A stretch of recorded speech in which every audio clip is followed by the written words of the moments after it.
واقعة غدير خم رواها من الصحابة 120 صحابي، نبه لي، من الصحابة نقلوها 120 من الصحابة.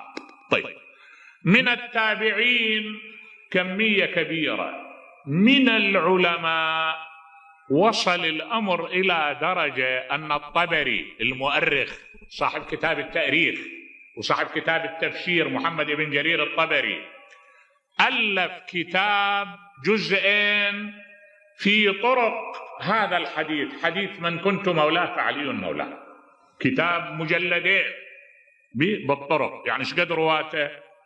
اكو اكثر من هذا.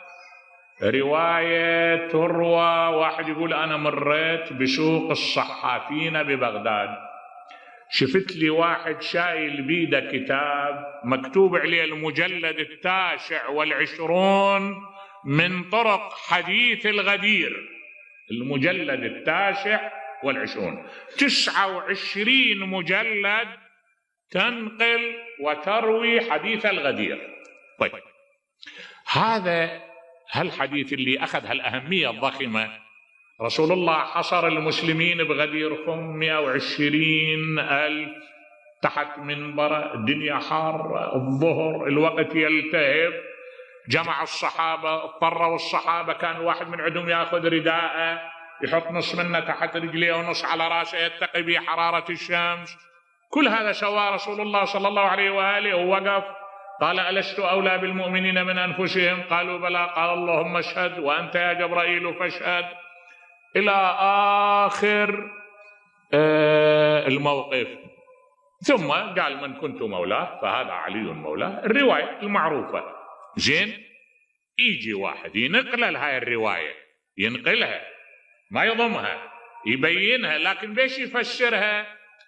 يقول النبي راد يبين أن من كنت مولاه يعني ناصره، اللي أنا كنت ناصر إليه علي بن أبي طالب ناصر إليه، اللي كنت أنا محب إليه علي بن أبي طالب محب إليه.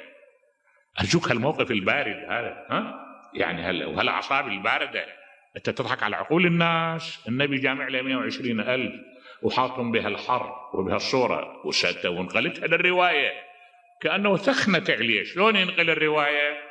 خلي وجهه يفرغها من محتواها، فرغها من محتواها بهالتعبير، يقول أنا نبي يبين للناس أن ترى أنا ناصر، مثل ما أنا ناصر إلكم، علي بن طالب ناصر إلكم. هذا الهدف منه، هاي الجامع 120,000 لها الهدف.